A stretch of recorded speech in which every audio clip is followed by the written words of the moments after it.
Kisah Puteri Yatim Piatu yang Sukses. Episode 036.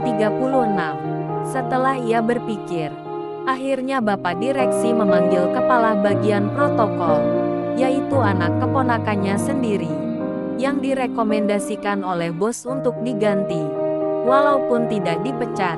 Sebelum ia memutuskan, Bapak Direksi harus mengkonfirmasi dulu kepada yang bersangkutan. Kepala bagian pun menghadap direksi.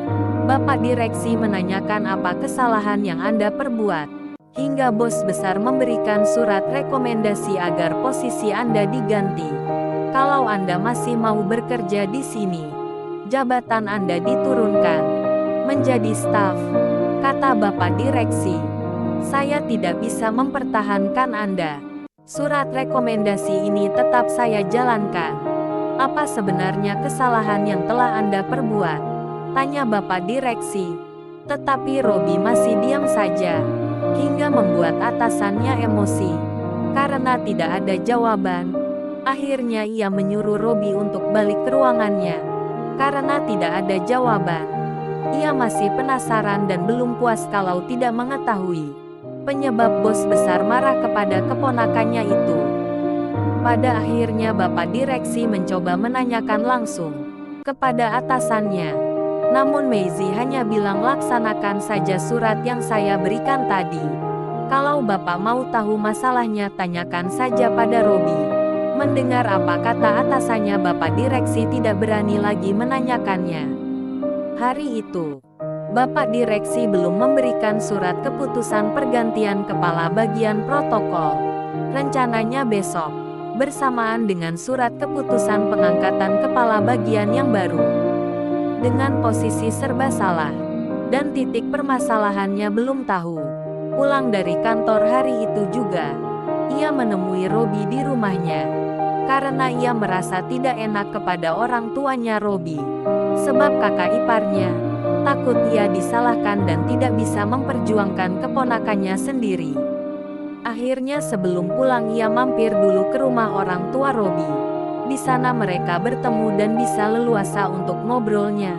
Di sana ada kedua orang tua Robi dan istrinya. Tidak banyak cerita. Bapak Direksi menanyakan lagi kepada Robi, langsung di depan kedua orang tuanya. Apa sebenarnya kesalahan Anda? Tanya pamannya. Akhirnya Robi mengakui perbuatannya kepada bos mereka. Kedua orang tuanya dan pamannya sebagai direksi terkejut dan sangat marah kepada Robi. Setelah Robi menceritakan perbuatannya kepada pemilik perusahaan tempat mereka bekerja. Akhirnya malam itu juga, Bapak Direksi memberikan surat keputusan pemberhentian Robi sebagai kepala bagian protokol. Ini surat keputusan pemberhentian Anda sebagai kepala bagian. Kalau Anda masih mau kerja di sana, mulai besok Anda ditempatkan sebagai staf biasa. Robi hanya diam saja. Ia sangat menyesal dengan perbuatannya di hari itu. Ia tidak menyangka bahwa akan merusak karirnya sendiri. Tapi ia tetap pasrah. Karena hari sudah malam, ia permisi pulang. Besok hari ia selesaikan semua perintah atasannya itu. Robi tetap masuk kerja tetapi di bagian staf biasa. Satu ruangan dengan istrinya. Sebenarnya ia sangat malu kepada rekan kerjanya. Dari kepala bagian turun menjadi staf biasa. Andai ia berhenti sekarang susah mencari kerja. Ia akan pengangguran. Awal dari sana, istrinya sering marah-marah. Karena jumlah gaji yang disetor kepada istrinya lebih kecil dari biasanya. Karena otomatis gaji dari kepala bagian ke staf pasti turun juga. Hanya beberapa bulan saja, istrinya bisa bertahan. Akhirnya karena terus ribut-ributan, akhirnya rumah tangga mereka tidak bisa dipertahankan lagi. Maklum saja istrinya Robi tergolong istri matre. Dengan kesombongannya Robi bukanlah siapa-siapa lagi. Karir hancur, rumah tangga berantakan. Yang diterima Robi sekarang.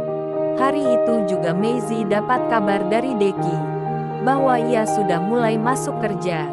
Ia ditempatkan di bagian staf keuangan. Ia sangat berterima kasih kepada Meizi karena telah membantunya mencarikan pekerjaan. Biasa saja, kita sebagai teman baik, sepatutnya kita saling bantu, kata Maisie. Semua berjalan dengan baik dan lancar, berkat dukungan dan kerjasama para pegawai dan karyawan, hingga semua perusahaannya berjalan dengan baik. Tanda ia bersyukur, memberi bonus ke semua pegawai dan karyawannya, tidak terkecuali orang yang telah mempermalukannya, yaitu Robbie. Belum lama Robbie mempermalukan atasannya. Ia mendapat balasan yang sesuai. Jabatan hilang, rumah tangga hancur, yang sangat menyakitkan. Mantan istrinya menikah lagi dengan atasan mereka satu kantor. Itu yang membuat Robbie bertambah hancur. Tapi harus bagaimana lagi? Semua telah terjadi. Hanya rasa sakit dan malu yang ia terima akibat dengan kesombongannya. Di suatu hari, Maisie memberitahukan kepada Bapak Asgardian untuk menyusun suatu acara di salah satu kantor cabang. Ia sengaja memilih di kantor cabang, tidak di kantor pusat maupun di hotel, karena akan mengadakan meeting seluruh pimpinan kantor cabang di bawah jajarannya.